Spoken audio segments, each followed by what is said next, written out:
in the email? I sure did. Page 1250. Page 1250. Hello everyone, this is the 5th Epical Revelation Fellowship. I'm Reverend Dr. Roger Paul. That one started. Okay. As I said, this is the 5th Epical Revelation Fellowship. I'm Reverend Dr. Roger Paul. This is my wife. She's sitting across from me here. Reverend Diane Paul. And today is March 19th, 2014. Tonight we're going to study paper 114, Seraphic Planetary Government. And that starts on page 1250 of the book.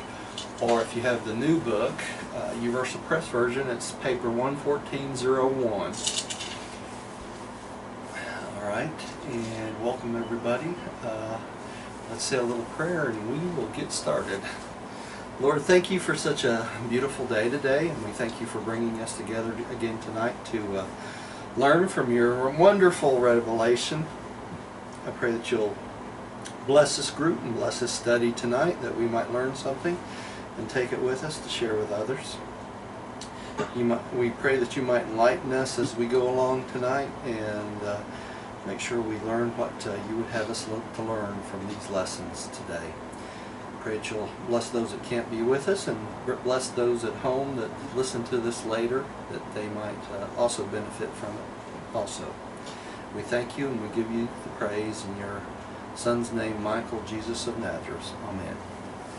Okay, got some news for y'all about the slides. I worked oh gosh, 2 or 3 days on them, and I have redone all the slides out there online. And I've made 2 versions of the slides. And the slides again are at the very top left corner of our website. That's 5thEpicalRevelationFellowship.com. And when you click that link, it'll take you to the slide page. And now you'll find on the slide page all the names of the slides in 2 separate columns. The left column is the name of the slide, and that column, if you bring those slides up or download those slides, that will just have the slides with the written text from the book only, nothing extra. Okay? On the right side, it's the same name, but it has a -2 after it. And all the slides on the right side that has the -2 have the illustrations or the pictures on them. So if you prefer to look at the slides with just the text, you can look at the slideshow with just the text. Or you can look at the slides with the illustrations you'll see behind me on the videos. So that way you have a choice. You know, if you like to look at your Urantia book without anything extra, you can look at the ones without the slides this way. And I've done that with all the slides we've done to date, and all the future slides will be done that way also. And they're out there on the website. So that's the change I made. Now, if you've already downloaded some of these slides, under the original name, you might have them with the pictures. If you download them again and write over them, they won't have pictures anymore, so you'll have to download the one on the right that has the -2 to still have the pictures. Okay? And we made some changes. Now, I'm not going to change those slides anymore that's already out there, but all the new ones will have the same format. Does that make sense? Mm-hmm. Alright, so you can have your choice, the way you prefer to read your Urantia book. Let me get my version here on my computer, right? And we will get started reading. And you can see a picture behind me. It's got Jesus, and that's some of my own artwork, so if anybody wants to criticize it, you're welcome to criticize it on. Critique it. That's right. That's that was actually the beginning of a painting of Jesus that got painted over. But I like this painting so well, I made a picture of it, copies of it. And this was before I turned it into cover. This is the original sketch I made. So anyway, it's one of my better paintings of Jesus, I thought. So let's get started. Seraphic Planetary Government. Millie, would you start out for us tonight?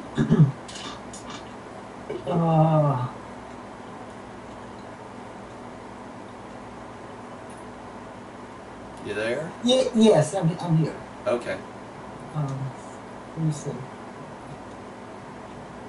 the Most High's rule in the kingdoms of men through many celestial forces and agencies, but chiefly through the ministry of Seraphim. All right, that's the first paragraph. Now, it gets off right from the very start telling us that the Most Highs do rule in the kingdom of men, and that is literal. You know, when you see all this going on around this planet, we think we're in charge, but in essence, we do have a celestial force that is really in charge of the celestial beings on this planet and the direction this planet's going on in. And the Most Highs rule through the celestial forces of these Seraphim. Now, we've been studying the ministry of the guardian Seraphim and that sort of thing, and this paper kind of changes directions a little bit. It talks mostly about the planetary government and how the Seraphim are involved in doing just that, how they rule this planetary government. So let's keep moving here.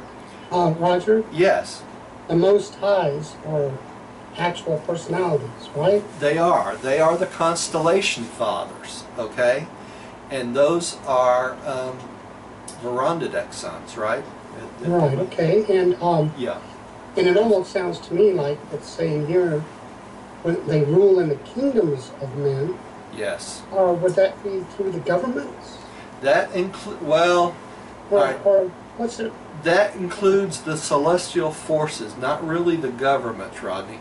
They probably influence the government some through the guardian Seraphim, right? Because the guardian Seraphim are able to influence individuals, but not whole groups of people, right? They influence individuals, and they can manipulate the circumstances, physical circumstances, so that we will learn certain things, right? So they can manipulate certain situations and circumstances so that our government leaders can learn the proper way to govern. Now, whether they do that a lot or if it happens all the time, I can't tell you. Because if we look at some of the things that some of the governments, including our own at times, do, it makes us question the wisdom in what they're doing.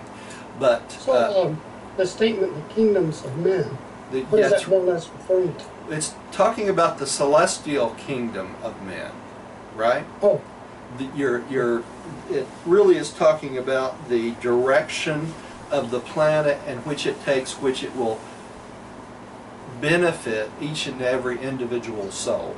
In other words, what they're talking about, Rodney, is eventually this planet will reach light and life. Even though we're going through all these terrible struggles right now, and it seems like we're not going in the right direction, they have everything under control. It's not haphazardly run by any sense of the imagination. The problem is with our planet, because we don't have a visible planetary prince, or we don't have a visible Adam and Eve that would be part of our celestial government that way we can see.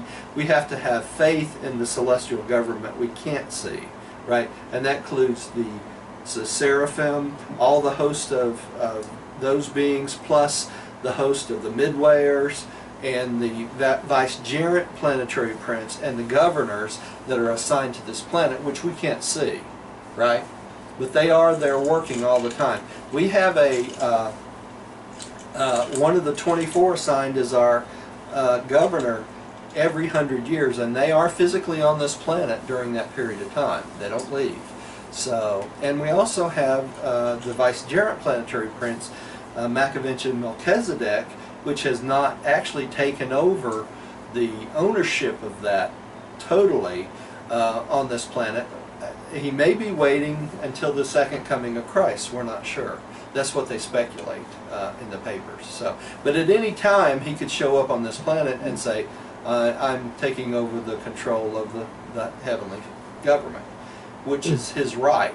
You know, he represents Michael.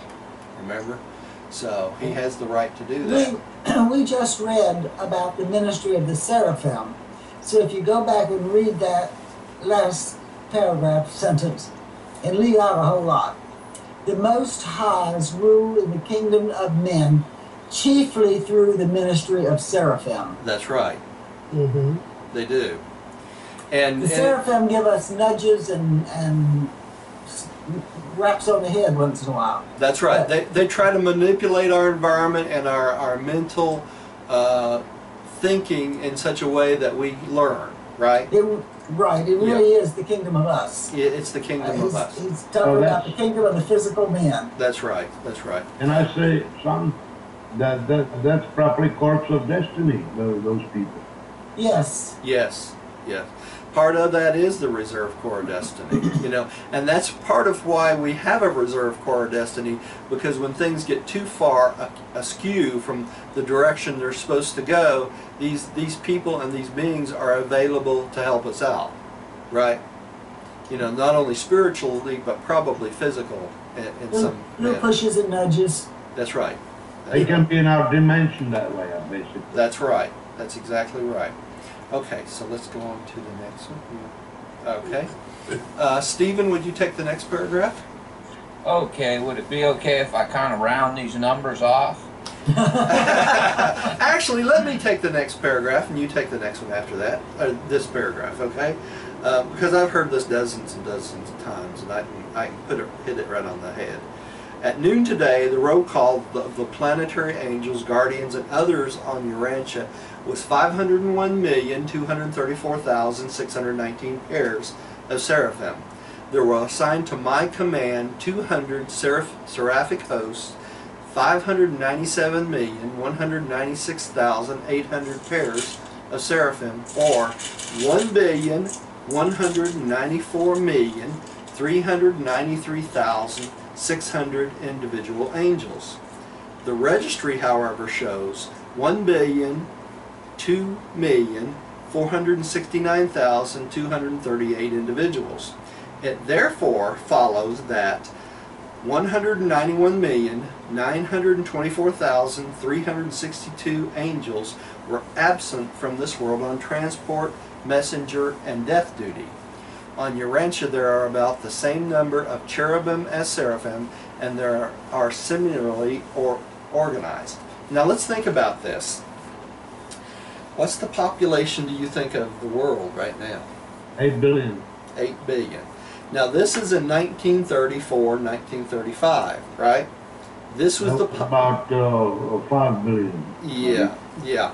So you think about this, they're talking about around 1.1 billion angels assigned to this planet. Now, if you consider the group seraphim that we just talked about last week, in groups of 100, or 1,110, and individual, right? That would be about the population probably of the planet in 1934 and 1935. So, in essence, what it's telling us here is there are very significant numbers to be able to handle all the beings on this planet. In other words, every single being on this planet has a seraphim or a pair of seraphim plus cherubim assigned to them, and there's enough to take care of every soul on this planet.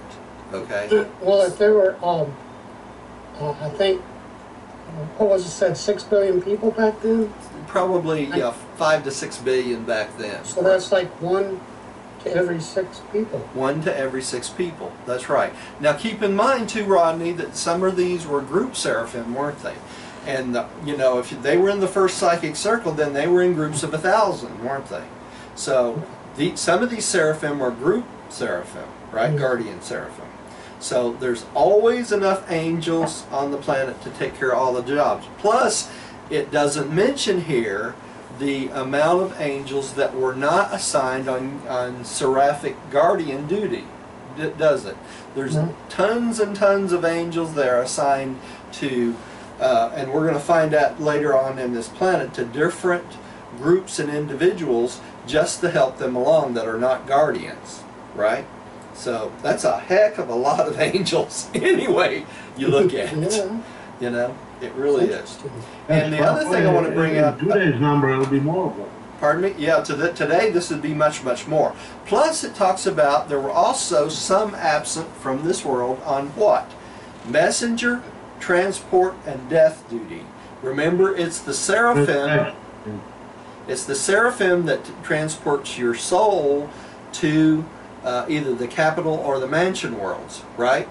When you're resurrected, he's there, basically. That's right, when you're resurrected. So some of these, that's what they're talking about. So you can figure out that some of these a million angels that were absent were doing death duty, right? Some of them were probably doing messenger duty back and forth for different reasons. And then the other is we're working as transport angels to and from the planet for other celestial beings, right? Like student visitors. So we have a whole mass of angels and beings that help us out on this planet. Okay. You know, like we're in the Old Testament, was it Jacob that saw a ladder to heaven? Yeah. It's coming and going?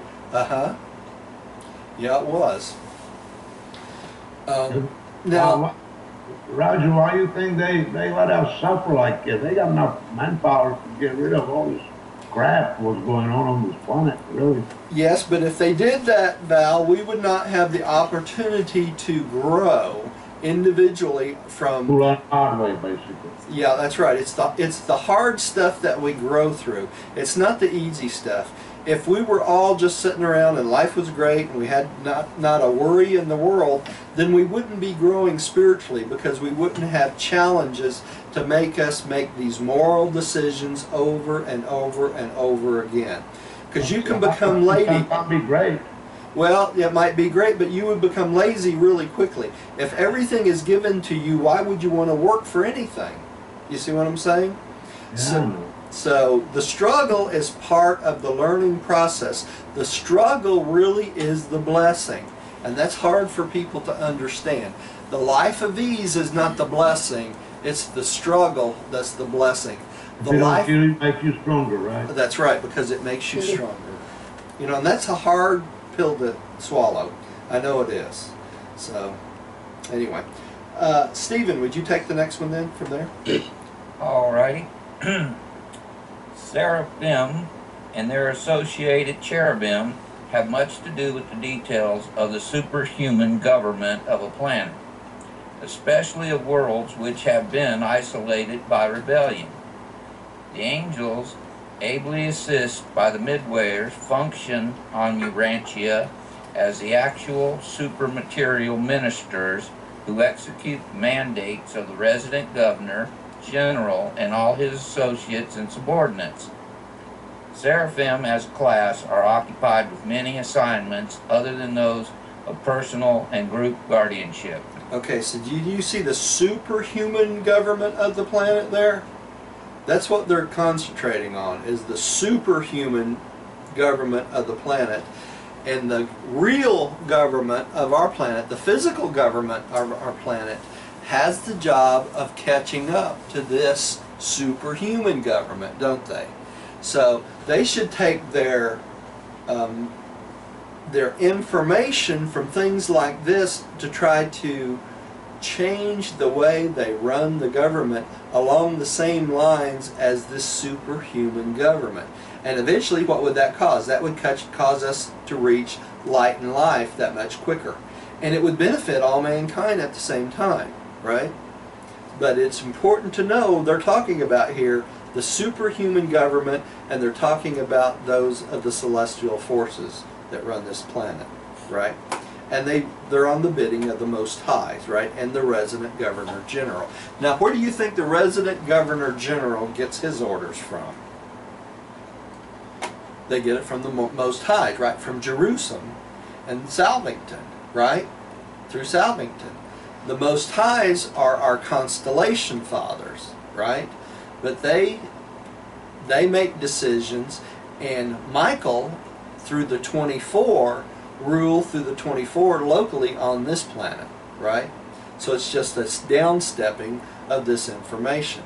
Michael would not normally interfere with the mandates of the Most Highs unless it ran contrary to either his will or the Father's will, right?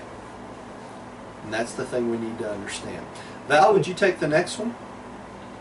The Urantia is not without proper and effective supervision from system. Constellation and universe rules. But the planetary government is unlike that of any other world in the Satanian system, even in the Lebanon. This uniqueness in your plan of supervision is due to a number of unusual circumstances. Okay, now let's think about this for a second before we move on to these. Our government of this planet is different from all other planets in our local universe. That's what they're telling us. So we're an exception to the rule. Okay? And part of that exception we're going to find out is we're ruled by the 24 counselors, aren't we? Okay? Right. And that's what makes us a little bit different. Now, We have no planetary prince. And that's right, and the planetary prince. Now, think about this. All the other rebellion planets all have a council of 24, don't they? Okay, since the resurrection of Michael. But they answer to the supervision of the 24 from Urantia. Now, why would that be? Because this is the planet that Jesus finished his bestowal on, wasn't it? Michael finished his bestowal on. Okay, now they're going to, let's go to the next slide. And this is the reasons why ours is different than all other planets. Rodney, would you take that slide? Roger, I can't see any slides, Oh. but I can read. Oh, yeah, just read, actually, Rodney, read paragraph 5 through... For first, for second, and so forth. Yeah, 1 through 7, where it says Yeah, 1... 1 through 7. Yeah, yeah. Number 1, the life modification status of Urantia. Number 2, the exigencies of the Lucifer rebellion. Number 3, the disruptions of the Adamic default. Number 4, the irregularities growing out of the fact that Urantia was one of the bestowal worlds of the universe sovereign. Michael Nebadon is the planetary prince of Urantia. Number 5, the special function of the 24 planetary directors. Number 6, the location on the planet of an archangel circuit. And number 7, the more recent designation of the one-time incarnated Machiventa Melchizedek as vicegerent planetary prince. Okay, so these are the reasons why our government is set up differently. Let's go through these and kind of figure out why it makes us different. The life modification status of Urantia. We're a decimal planet, right? Right. Every 10th planet, they make tweaks in our DNA, basically, in our makeup. And we're one of those 10th planets. So we're a life modification planet, right? So we're unusual compared to other planets. Second, the exigencies of the Lucifer rebellion. Now, because Lucifer rebelled, that threw us into what? That threw us into a rebellion because our planetary prince, which was Caligastia, 250,000 years ago, rebelled, didn't he? Which Threw us into corruption. Threw us into the corruption, that's right. Then we had the disruption of the Adamic default. So even though he rebelled, they still sent us to Adam and Eve to help straighten things out. But unfortunately, Adam and Eve defaulted on their mission also, didn't they? So that would have helped straighten us up some, but that didn't come into full fruition either, right? The other thing that makes us different is the fact that Urantia was the bestowal world of the universe sovereign, of Michael, right? And that Michael was named as planetary prince of Urantia, right? By the representative. Why does it say one of the bestowal worlds? Because he had 6 other bestowals, didn't he? Before us. Were they on worlds? They were all on worlds, that's right. All 6 of them. He's never been crucified. But he wasn't crucified on any of the other bestowals, right? And that's the 6 previous bestowals before he came to this earth. That's what they talk about in They were more spiritual 1:19. bestowals, though. Pardon me? They were more like spiritual bestowals. They were spiritual bestowals, but remember, all spiritual beings live on what? Material spheres. That's right. Even though they're spiritual, they still live on material spheres. So he had to go. He didn't go around on those other worlds saying, "I'm the Son of God." No, he didn't come as a God. No, he went there to do the job of 7 different types of beings, didn't he? Right. That's That right. he had created. That's right, that he had created. That's right. But the fact that he did his terminal bestowal on our planet, and he was our universe sovereign, okay, that makes our world different than all other worlds in our system. Does that make sense? And the fact that he is the planet named the planetary prince also makes it different, because he could have named they could have named anyone planetary prince, just like Caligastia was. They could have named Melchizedek instead of vicegerent planetary prince. They could have made him the planetary prince, couldn't they? But they didn't. So, in other words, of all the evolutionary worlds that are out in our local universe, our planet happens to be special because of this visit. That's very special. That's right. Okay. And then they go on to say the special function of the 24 planetary directors. Now, why is that? Because our governor generals all come from the 24. They serve a term of 100 years, and then they rotate out again, don't they? So these 24 directors were all human beings at one time on this planet, just like we are. And they have worked their way up and gained the trust of Michael to be one of the 24. That's a very important job, right? Also, there's a location of the planet of an archangel circuit. And we don't want to skip over this because this is very, very important. Do y'all remember anything about the archangels when we studied them? And it's been quite a long time since we studied the archangels. But let me refresh your memory on some of the things about the archangels. The archangels in our local universe were created by Michael and the local universe creative Mother Spirit. You remember that, right? Okay, but the difference between an archangel and all the other angels that come under Gabriel, remember Gabriel was the firstborn? The archangels group is totally different from all the other ministering angels. Okay? I almost like to think of the archangel group as like the security or military group of Michael. Because during the Lucifer rebellion, it's the archangels that would fight for the rights of Michael. Okay? So that you can think of the archangels much like our military of the heavens. Okay? The archangels, unlike all the other ministering spirits, do not directly answer to Gabriel. Did y'all know that? Who do they directly answer to? They directly answer to the very firstborn archangel. Who was who? Moroni, I think, was the first one. Don't quote me on that one though. So they're more like the police. Huh? They're more like Gabriel a while ago. they're like the police.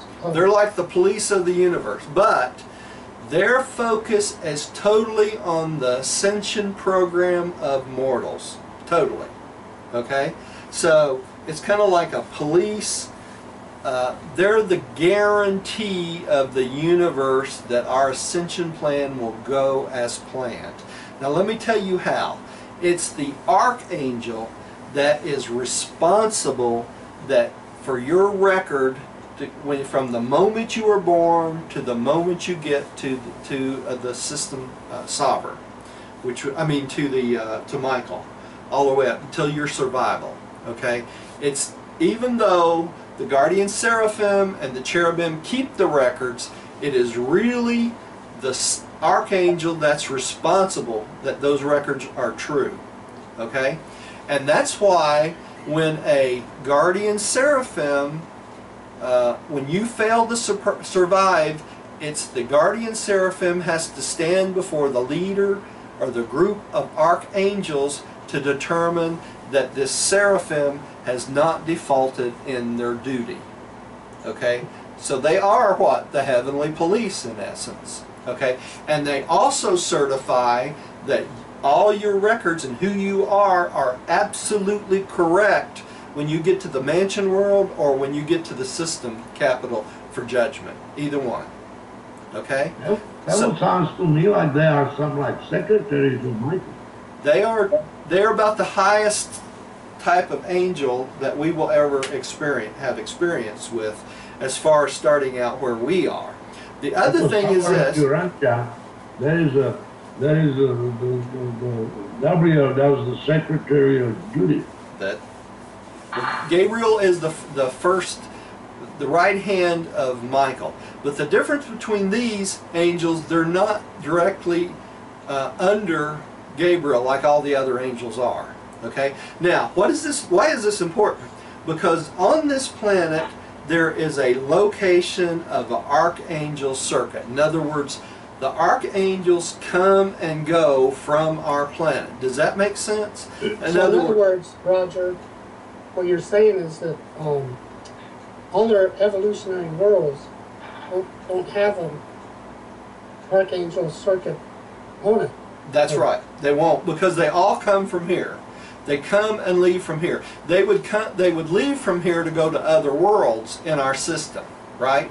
But this is the main hub for the archangels. Does that make sense? You mean throughout all other 600 planets? Yes. That's exactly right. And so they come and go where? Well, they say there's rumor that it's out in California somewhere.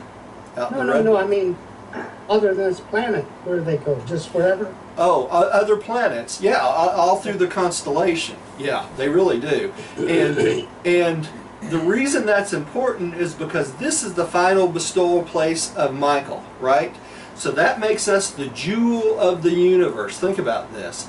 And the fact that this was the jewel of the universe, where else would they choose to put an archangel circuit? So the circuit must have went in after he was here. It started after, it probably started after he had made his decision to come to this planet for his terminal bestowal. I can't remember, did any archangels rebel? Not a single one, Rodney. That was the next point I want to make. There was, out of all the angel corps, not one single archangel rebelled. None. You know, and if you think about that, this is the armies of heaven, isn't it? The archangels. So when they talked about spiritual battle in the heavens, what were they talking about? They were talking about the trueness of the archangels and the trueness of the archangel circuit, that they were unswayable under any circumstance. Okay? Well, that's a good thing to know. It gives me goose pimples just to think about it. You know? You cannot fool and you cannot influence an archangel. They are true to their job, any way you look at it. Does that make sense? Makes you want to cry, doesn't it? I mean, it's amazing. It really is. So that's the importance of the archangel circuit on this planet. Does that clear things up a little bit for y'all on that at all? It does. Thank you, Roger. Okay. All right, and the seventh one, the more recent designation of the one-time incarnated Machiventa Melchizedek as vicegerent planetary prince. Now, think about this. The Melchizedeks are our what? They are our teachers. Not only starting from this planet, that they teach us all the way through the 7 super universes, all the way to what? Salvington, don't they? They have schools for us. They got 72 planets. That's right. All the way to our system capital, right? Or to Salvington. Now think about this. Machiventa Melchizedek felt that the light of God, the concept of one God, was dying on this planet. So he came to what? To keep the light of God alive, didn't he? So he gave of himself, made himself human. Well, he didn't make himself human. Probably the physical controllers, under the permission from Michael, he made himself human on this planet to train us, train Abraham and the forefathers and that sort of thing, so that we would stay on the light of God, the pathway to God. Okay? And for doing that, his reward for being so true and helping us out after Jesus finished his bestowal, what did he do? He turned around and took his most faithful Melchizedek and made him what? The vicegerent planetary prince. Why would he do that? Because he could trust him exclusively, couldn't he? Without doubt, right? He proved himself. He proved his trust, didn't he?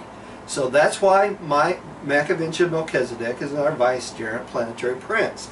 Now, think about this. He has not made a move to assume that position yet, has he?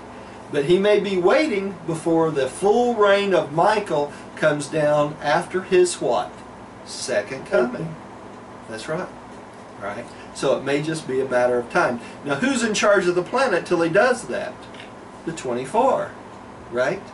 You remember in the Old Testament when Jesus was talking to John the Baptist and mentioned that he would be put in charge many great trusts in heaven. You remember that? This is what he was talking about. Where did John the Baptist end up? He ended up on the 24, didn't he? Okay, so he earned his trust again, just like Machiventa did, didn't he? He earned his right. He was given a trust, and he stuck to it through his entire life, giving of his life for that same trust, didn't he? You know, when they took John the Baptist's head, he was still preaching. Think about that. You know, that's trust. Okay, so that's what we're talking about here. That's why this planet is so much different than any other. Let's keep moving. Right now I have lost my... you're next, dear. When the sovereignty... Roger. Yes. Didn't he came on this planet, was it 80 years? For 80 years with Abraham? I think it was 100. It was 100 years. It was 100, I think it was close to 100. He came and disappeared. He came, he disappeared the same way he came. Yeah. He appeared, walked in a tent one morning or one evening, all right, and then when he went to his tent to retire, and he disappeared. He came and went the same way, without any fanfare or anything, right? What was Nebuchadnezzar or something? Well, remember, most of the communications with Abram and Abraham, who became Abraham, when he said, God told me to do this and God told me to do that, came from Melchizedek. All right, so he was, what? The, quote, quote, the voice of God on earth, if you think about it. Because or the angel of the Lord. Or the angel of the Lord, that's right. He was the representative of who on this planet? Who is our God on this earth? Michael, right? Jesus. That's who he represented. Okay? He was, Urantia say, he was the first one who was preparing to bestow for Michael, basically. That's right. Preparing the way. That's right. Okay, let's go on, dear. 1. The sovereignty of Urantia. The original sovereignty of Urantia was held in trust by the sovereign of the Satania system. It was first delegated by him to a joint commission of Melchizedeks and the life carriers, and this group functioned on Urantia until the arrival of a regularly constituted planetary prince. Subsequent to the downfall of Prince Caligastia, at the time of the Lucifer rebellion, Urantia had no sure and settled relationship with the local universe and its administrative divisions until the completion of Michael's bestowal in the flesh, when he was proclaimed by the Union of Days planetary prince of Urantia. Such a proclamation, in surety and in principle forever, settled the status of your world, but in practice the sovereign creator's son made no gesture of personal administration of the planet, aside from the establishment of the Jerusem Commission of 24 former Urantians, with authority to represent him in the government of Urantia and all other quarantine planets in the system. One of this council is now always resident on Urantia as resident Governor General. Okay, and that's why I have the picture up there on Jesus tonight to start us out. Okay? Now, a couple things in this paragraph that is important. First of all, the Union of Days declared Michael the planetary prince of Urantia. Now, why would it be declared by the Union of Days? The Union of Days are Trinity origin sons, right? Remember from our previous study on the beings of the universe, chapter 30, the Union of Days are the paradise advisors to the rulers of the universe. Okay? The local universe level. There is one in our local universe. And who is the Union of Days? He is Emmanuel, number 611,121 of Nebanon. Remember? But he is the representation of what? The Trinity in our local universe. Okay? That's why they call them Trinity origin sons, right? There's 700,000 of these existing, one for each of the local universe. Okay? Does that make sense? You follow me? Now, who else would have the authority other than Emmanuel, the Union of Days, to declare Christ, or Michael, the planetary prince? Right? He trumps all other beings, including the Most Highs, right? Because he comes from where? The Trinity, the Paradise Trinity. Isle of Paradise. That's right, that's right. He's the Isle of Paradise representative, or the Trinity representative. Now, when he did that, Michael made no gesture to take over the planet's administration, did he? He already had a what? A local universe to run. Okay? So think about this. So what does he do? He turns around and sets up a council of 24. They talk about this in the book of Revelation, the 24 seats, right? Who's at the head of the 24 seats? There's a Seraphim at the head of the 24, either that or Supernaphim, I'm not sure. Don't quote me on that one. I'd have to look it up. But the 24 are trusted individuals to prove, they proved their trustability on this planet while they were here, didn't they? In the life of the flesh. Okay, so can we aim to do that same thing in our lives? Of course we can, right? We can prove our trust right here in this life. So the 24 of the Urantians, or earth men, right, are in charge of all other quarantine planets. Okay? Now they have 24 on each one of these planets that are chosen, that do the same thing that the 24 did here. But because Michael is the planetary prince of Urantia, and Urantia is the jewel of the universe, who do you think he's going to put in charge of all the 24 groups? The original 24. Does that make sense? You see the hierarchy of the universe here, right? And since they've done that, we've always had one on duty on Urantia ever since the resurrection of Christ, haven't we? Okay? Now,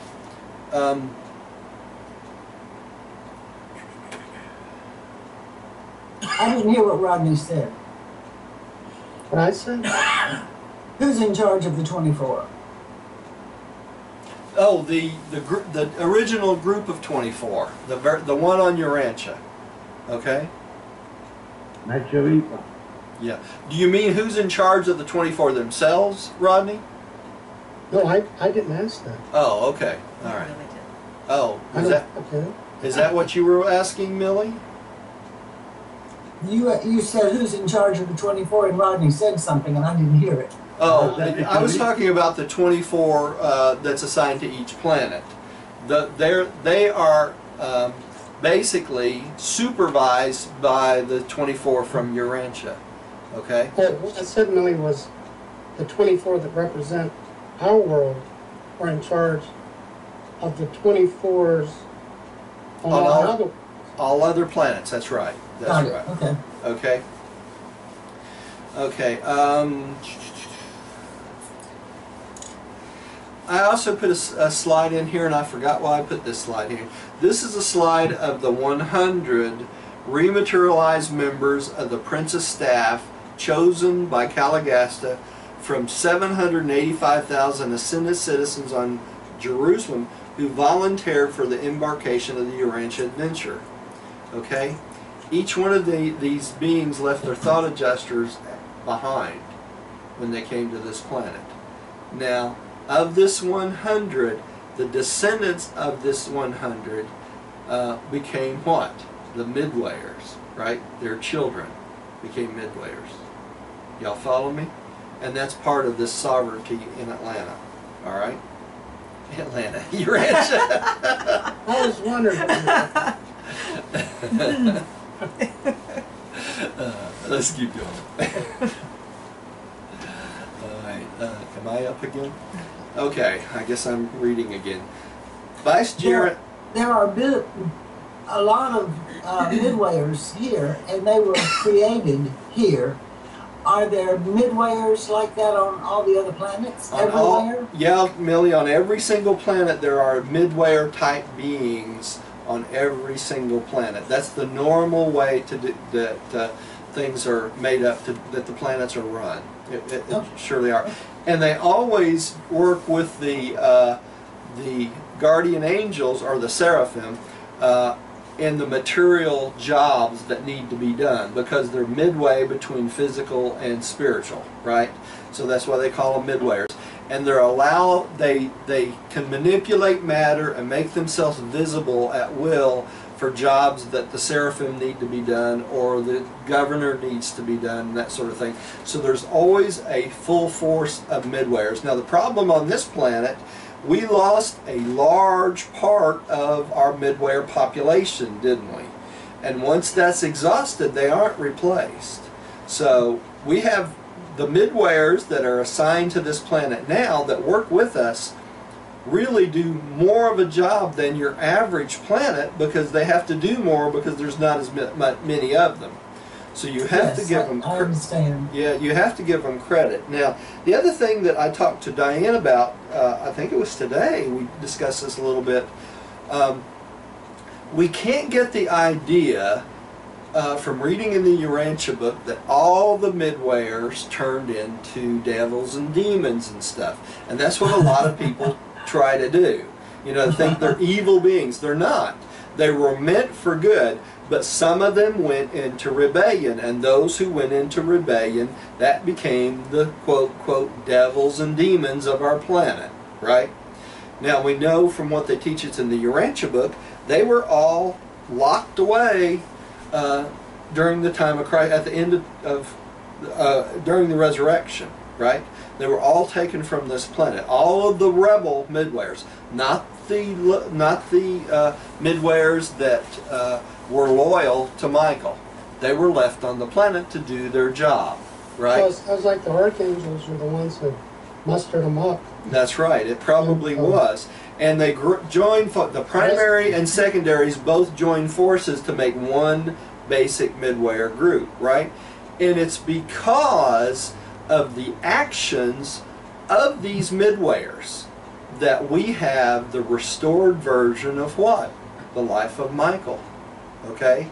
If you notice when you read the beginning of the life of Christ in the Urantia book, it was put together by whom? The Midwayer Commission. So these are beings that love us, just like the angels, okay? And they're just as pure and just as holy as the angels. You can't get the idea that just because they can manipulate matter, they can make themselves visible and all this stuff, that there's something evil or wrong with them, right? Because there are good ones. There are good ones. The ones that's on this planet are the good ones that's left, right? And they work constantly to benefit this planet and us. Okay? So that's very important to understand. I can see you now, Roger. Oh, okay. Hi, everybody. Okay. The Vicegerent Authority Act for Michael as Planetary Prince has been recently vested in Machiventa Melchizedek, but the son of the local universe has made not the slightest move towards the modifying of the present planetary regime of the successive administration of the resident governor general, and he's not likely to do that, is he? Until he comes back in the second coming and sets up some sort of what? Some sort of of permanent government, right? Okay. We can hope. We can hope. Millie, would you take the next one? There is little likelihood that any marked change will be made in governance of Urantia during the present dispensation unless the vicegerent planetary prince should arrive to assume his titular responsibilities.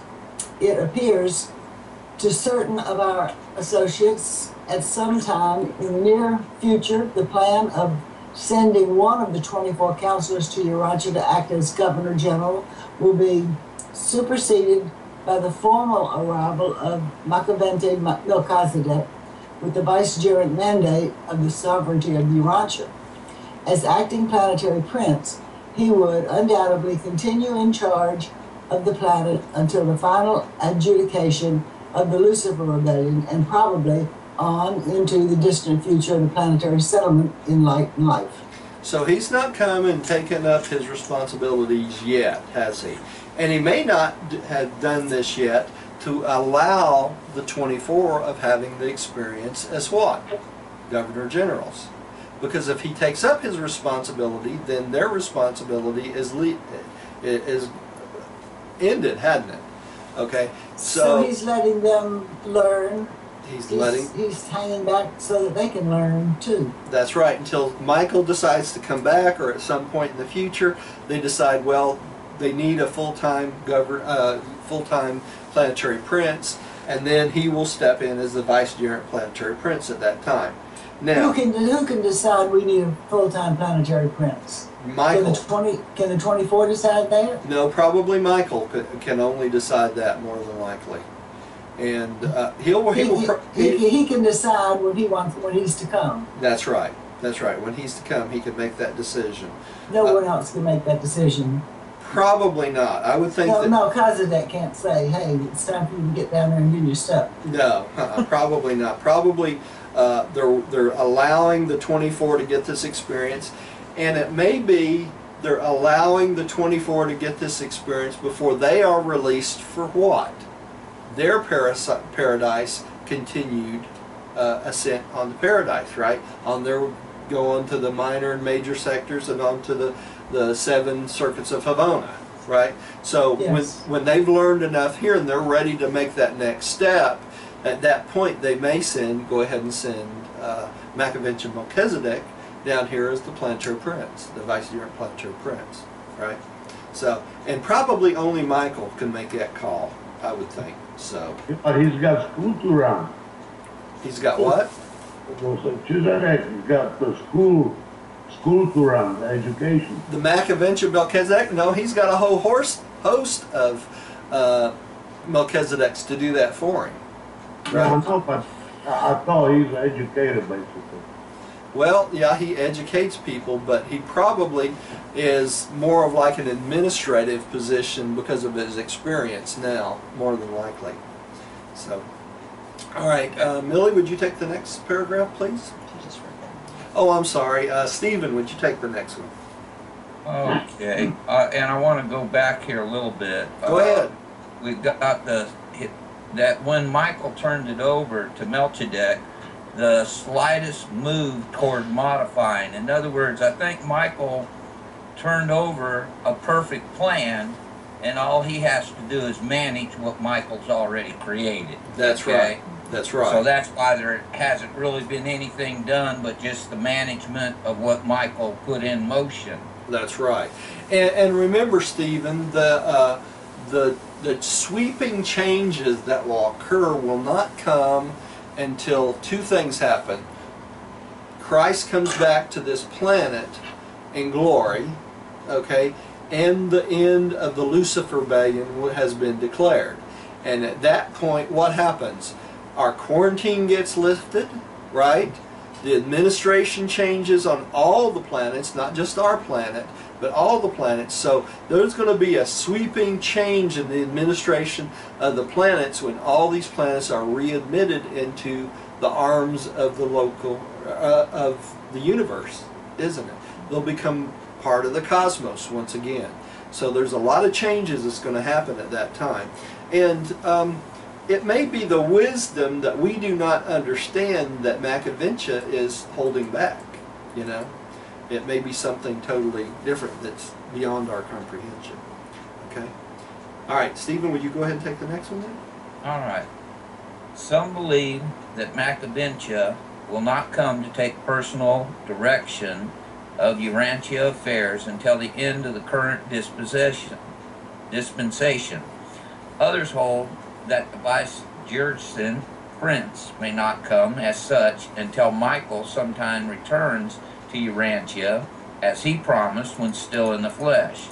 Still others, including this narrator, look for Melchizedek's appearance any day or hour. That's pretty much self-explanatory, isn't it? So, you know, there's... As long as we understand it's all conjecture at this point. That's right, that's right. There's no sure path that they say they're going to take. So, it and could... this narrator is the chief of the Seraphim. Right. States among That's others. right. And if he don't know, you know we don't know, do we? There you go. So all this is just conjecture, right? Let's go on to the next one. The board of the planetary. Back to that Emmanuel. Isn't Emmanuel brother of Michael? Yes, Emmanuel is a brother of Michael, but Isn't that the one who took Michael's responsibility for his galaxy when he was going to the Earth? that's exactly right. So actually then the Emmanuel had 2 galaxies to take care of. That's right, he does, but His remember, own and he had a Michael on. well, Emmanuel is the brother of Michael in what sense? He is a son of God. Son of God, yes. Yes, but the difference is this.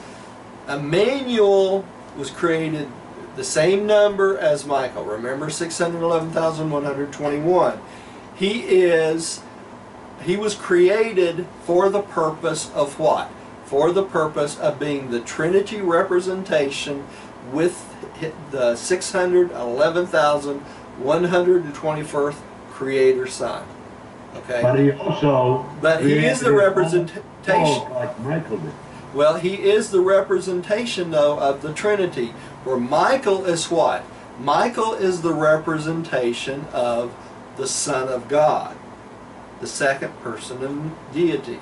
Creator of our universe. The creator of our universe. Really, he's a representation of both the fatherhood of God, the Son of God, and the Trinity too, but his focus is the Son of God, right?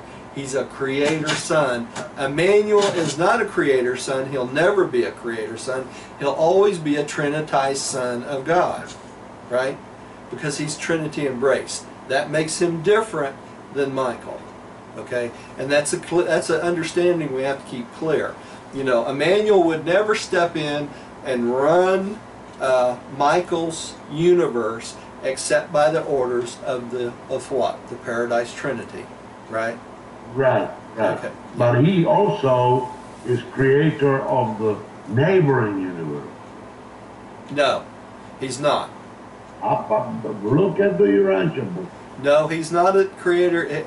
Emmanuel I found is... it. I believe I read it in there. No, Emmanuel is not a creator son. He's a Trinity son.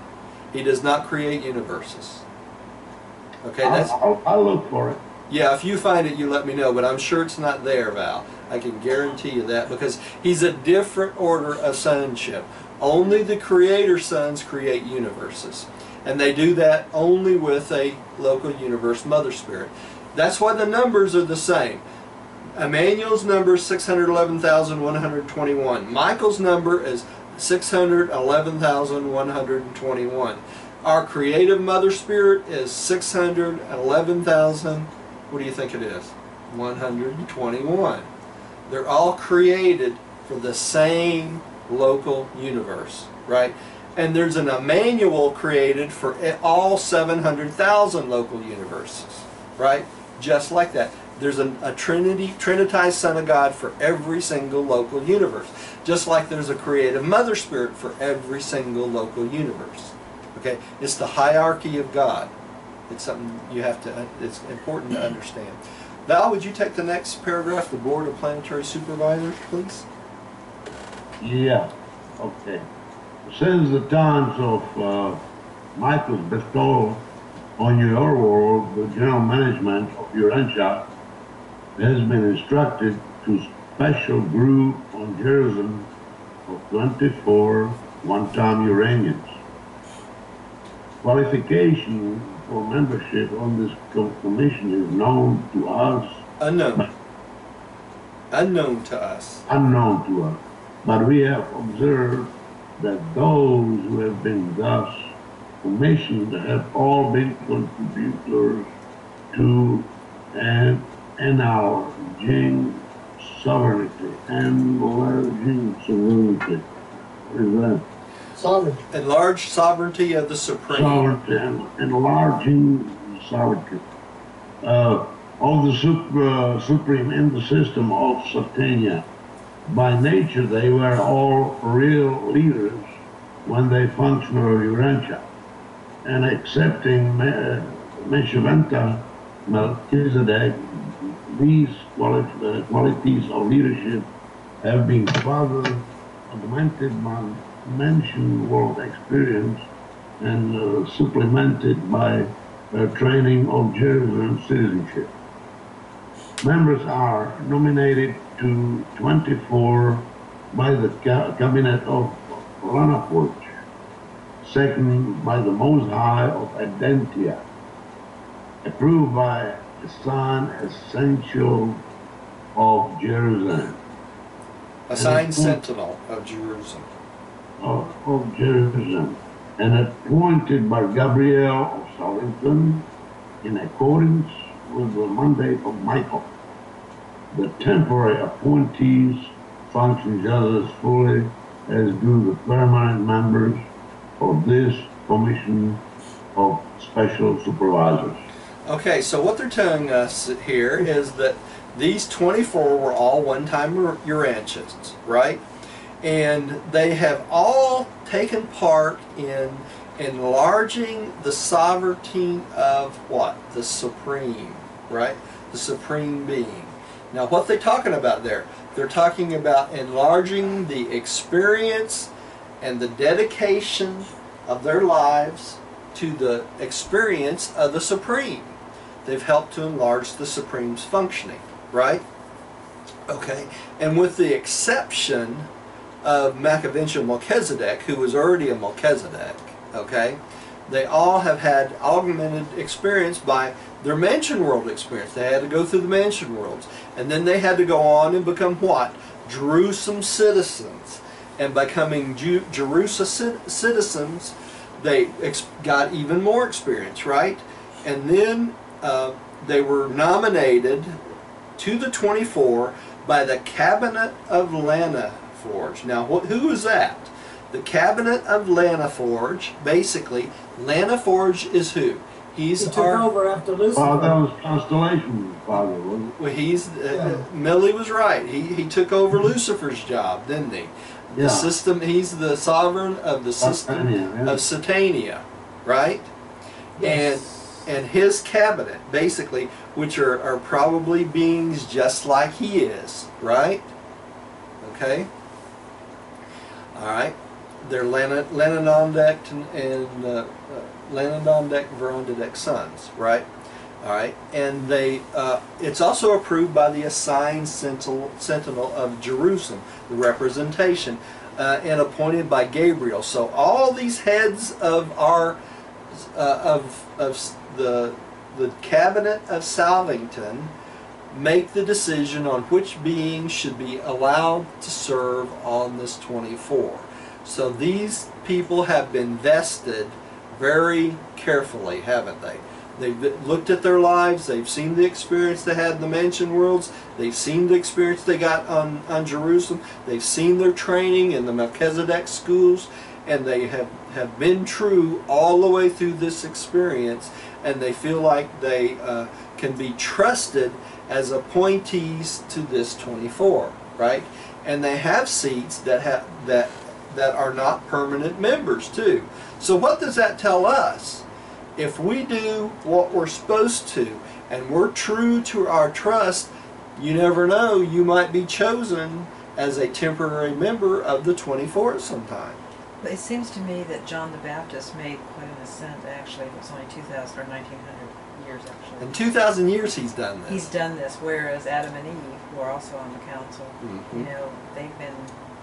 39,000. Yeah, it's quite a bit longer. So John the Baptist really moved quickly. He moved quickly through that, didn't he? All the way through.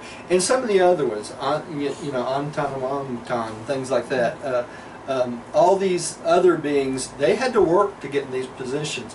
Now, the picture to my left here is the 24 elders on Jerusalem. This is just a representation of all the different types of humans that are on this council, right? I thought that was an interesting picture. All right, so let's keep going. Rodney, would you take the next one? I sure will. This board of planetary directors is especially concerned with the supervision of those activities on this world which result from the fact that Michael here experienced his terminal bestowal.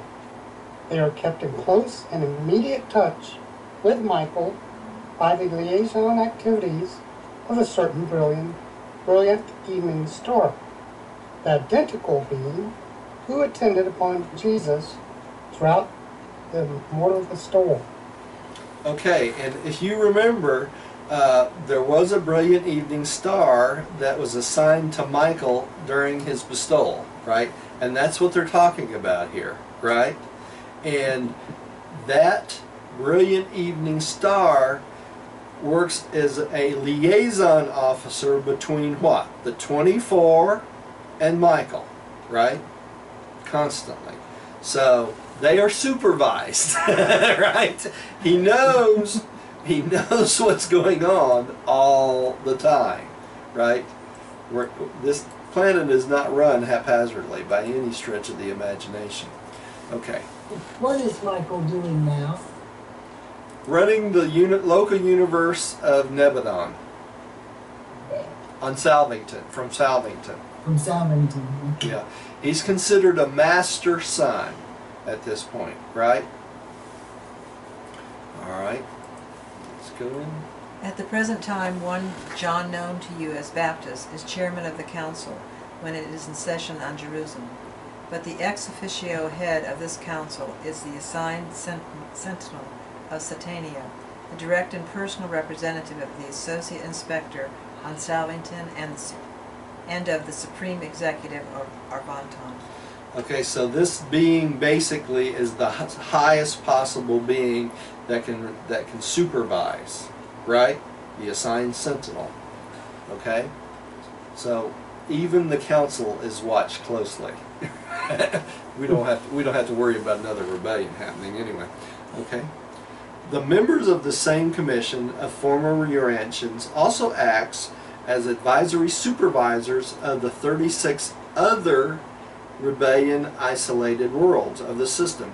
They perform a very valuable service in keeping Lanaforge, the system sovereign, in close and sympathetic touch with the affairs of these planets, which still remain more or less under the control of the Constellation Fathers of Norlashadek.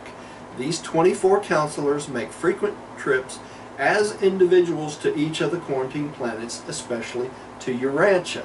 Okay? So, what's the important things about this paragraph? First, there's 37 planets that went into rebellion, right? So they visit the other 36 planets that went into rebellion with us, right? And trying to keep them correct. And they keep Lanaforge, our system sovereign, up to date on the progress of the rebellion on these spheres, right? Constantly keeping him in touch. And they still remain, it says, more or less under the control of the Constellation Fathers of Norlashadek. And who is that? That is the Most Highs, right? Of Norlashadek. See how this all fits together? And the 24 counselors make frequent trips to each and every one of these planets. So they stay pretty busy, don't they? So the one that's not a governor general on this planet the rest of them are all traveling from planet to planet to keep the other planet 24 groups in order, aren't they? So even the other 24 groups are supervised. Okay? Next one, dear. Oh, okay, you did. Okay. Each of the other isolated worlds is similarly is advised by similar and various size commissions of its one-time inhabitants. But these other commissions are subordinate to the Urantia group of 24. See, that's where it is. While the members of the latter commission are thus actively interested in every phase of human progress on each quarantine world in Satania. They're especially and particularly concerned with the welfare and advancement of the mortal races of Urantia, for they immediately and directly supervise the affairs of none of the planets except Urantia.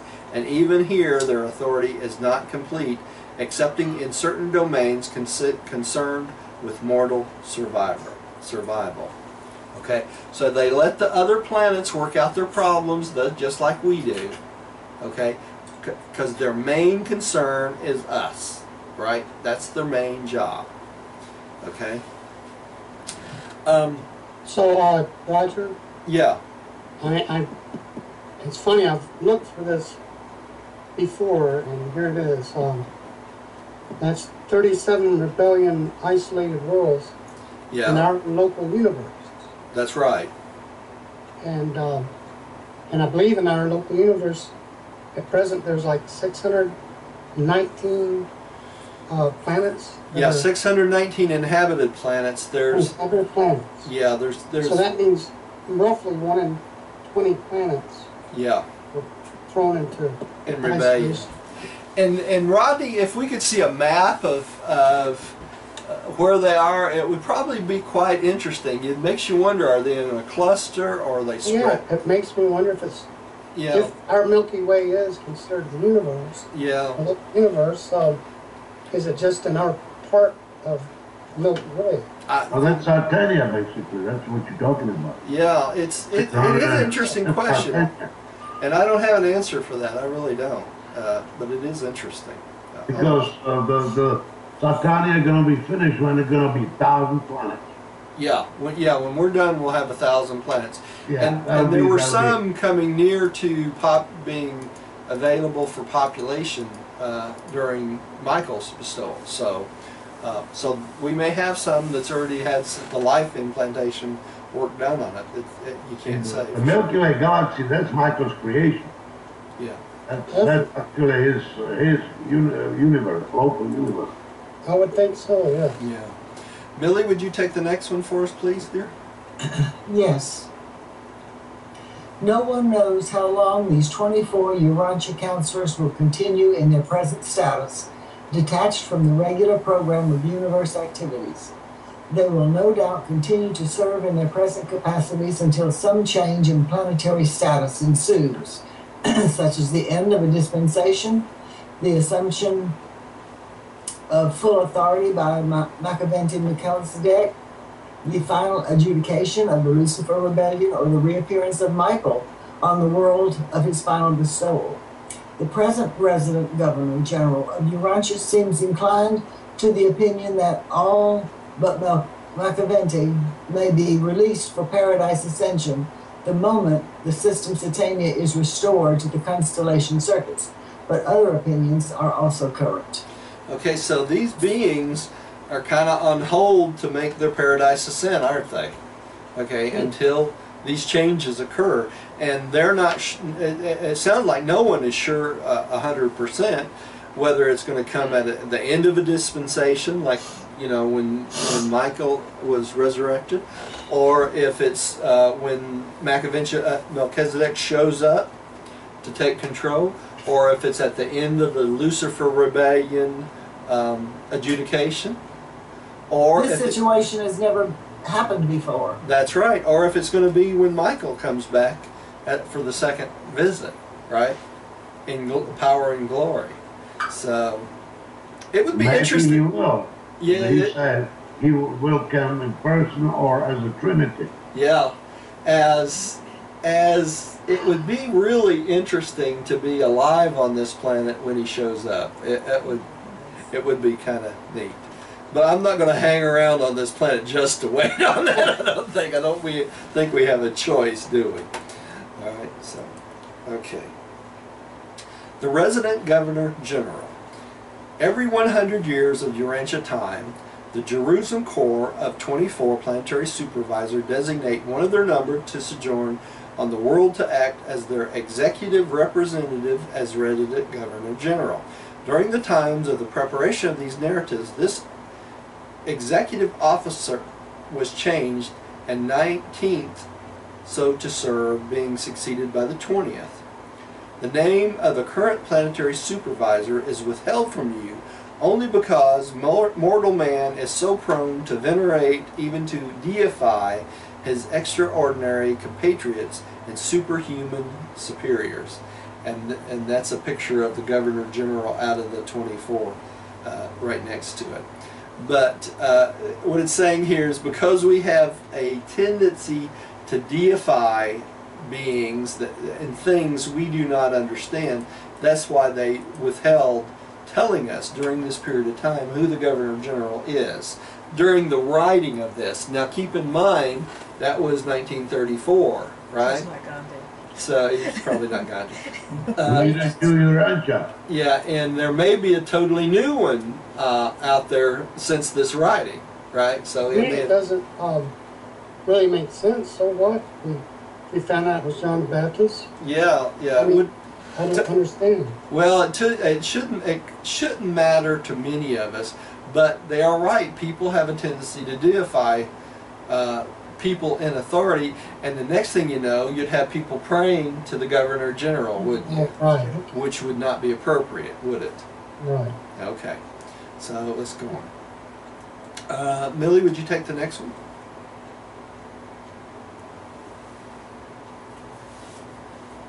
Millie, turn your mic back on. Sorry about that. That's all right. The resident governor general has no actual personal authority in the management of world affairs except as the representative of the 24 Jerusem counselors. He acts as the coordinator of the superhuman administration and is the respected head and universally recognized leader of the celestial beings functioning on Urantia. All orders of an angelic host regard him as their coordinating director, while the United Midwayers, since the departure of 123, the first to become one of the 24 counselors, really look upon the successive governors general as their planetary fathers. And that's appropriate, isn't it? Because they went on before, and they really are the planetary fathers of those who come after them, don't they? So they are really the head or the recognized leader of all celestial beings on the planet, right? Let's go on to the, let me switch this next slide out first. Okay, oops, sorry. All right. And there is 123 the first, becoming the first Governor General after Pentecost. Okay, that's supposed to be Earth, and 123 the first. That's a midwayer. That's why he looks that shape. Okay. All right. Let's keep going. Stephen, would you take the next one? All right. Although the Governor General does not possess actual and personal authority on the planet, he hands down scores of rulings and decisions each day which are accepted as final by all personalities concerned. He is much more of a fatherly advisor than a technical ruler. In certain ways, he functions as would a planetary prince, but his administration much more closely resembles that of the material suns. Okay, now why would that be? He hands down rulings every day for the celestial beings, right, on matters they may have questions about. But he works more like a material son and daughter, like an Adam and Eve, than he does a planetary prince, doesn't he? And why would that be? Because he's more apt to have the experience of the material son and daughter than he does as an actual planetary prince. The planetary prince are drawn from a totally different group of the local sons of Michael, right? Where the material sons and daughters come up from material beings just like we are. So they would have opinions and probably rule things much in the same way Adam and Eve would have if they would have survived. Okay? Which is kind of interesting they make that comparison, I think. All right. Val, would you take the next one? The Urantia government is represented in the Council of Jerusem in accordance with an arrangement whereby the returning Governor General sits as temporary member of the System Sovereign's Cabinet of Planetary Prince. It was expected when Machiventa was designated vicegerent prince that he would immediately assume his place in the Council of the Planetary Princes of Satania, but thus far he has made no gesture in this direction.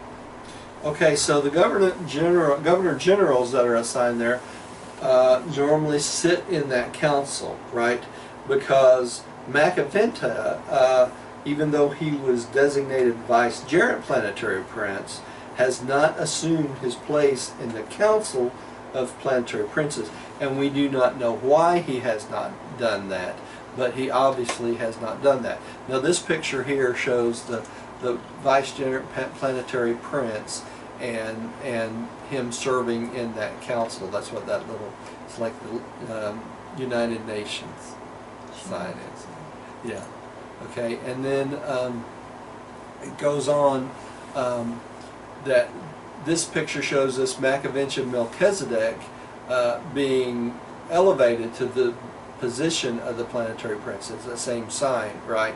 But he has not taken that position. And it says here, less than 1,000 years ago, this same Machiventa Melchizedek, the one-time sage of Salem, was invisibly present on Urantia for a period of 1,000 years, acting as the resident governor general of the planet. Huh? Did I say 1,000?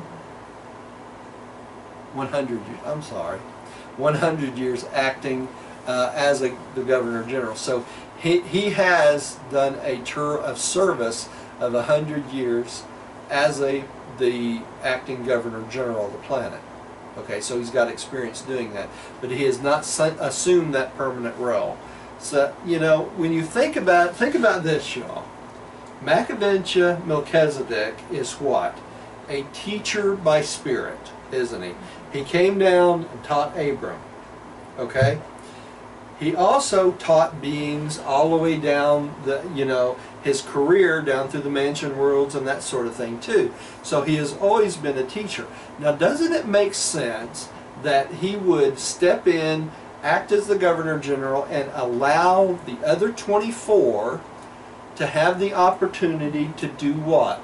To learn, didn't he?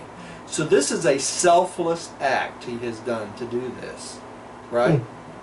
So you can see the quality of the being that Michael has chosen as the vicegerent governor, planetary prince.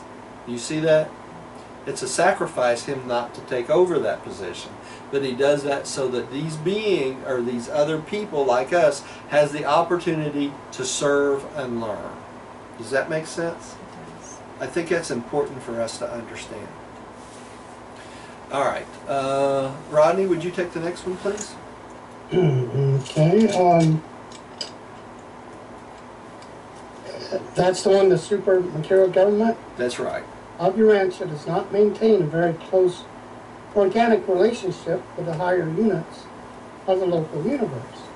In a way, the resident governor general represents Salvington as well as Jerusem, since he acts on behalf of the 24 counselors who are directly representative of Michael and Gabriel. And being a Jerusalem citizen, the planetary governor can function as a spokesman for the system's sovereign. The constellation authorities are represented directly by Veronidek's son, the Urantia observer. Okay, so let's break this down a little bit so that y'all understand this. Okay, these governor generals, okay, represent Salvington. What's Salvington? That's the capital of Nebadon, right? All right, that is where Jesus lives. That's where Michael lives. Okay, they also represent Gabriel, who's the head there, the right hand of Michael, right? And they all come from being Jerusalem citizens. They've gone through the mansion worlds, become Jerusalem citizens, so they've gone up the system, you know, climbed the ladder just like they're supposed to, and they become spokesmen through the system sovereign. Who's the system sovereign? That's Lanaforge, right? Okay. And it also says here the constellation authorities are represented directly by a Veronidek son, the Urantia observer. Now, who's the Veronidek's son? That's part of whom? The Most High's. And there is a Veronidek son here on this planet as an observer all the time. Interesting. Okay? So now you see the breakdown of that paragraph. You can kind of understand the hierarchy that's on this planet. Now let me, before we go on, hit this a couple of times and show you a picture of this. This is the Veronidek observer stationed on the planet ever since the Calagasta betrayal. Why is that important? Because it was during the Calagasta betrayal that the Most Highs assumed control of the planet, right? Okay, let's go on. Oh, it's 9 o'clock. We're going to have to take that up next time. Did I get that last? Yeah, we just went through that last. Okay, let's take up section 4 next time. We'll say a little prayer and shut it off for tonight. I was going to just keep going and going. Who'd like to pray for us tonight? Rodney, would you like to pray for us tonight? Say a little prayer. Close this Sure. up. Heavenly Father, we thank you. We have so much to be thankful for. And we thank you that we all have the opportunity to share tonight this revelation that has been given to us. We ask for your guidance and understanding what we are reading here. We thank you for Roger and Diane's time that they contributed to us for a better understanding of this revelation. And in all things, we ask that your will be done in our lives. In Jesus' name, amen. Amen. Thank you for joining us from home. Please come see us again. We stop the videos here.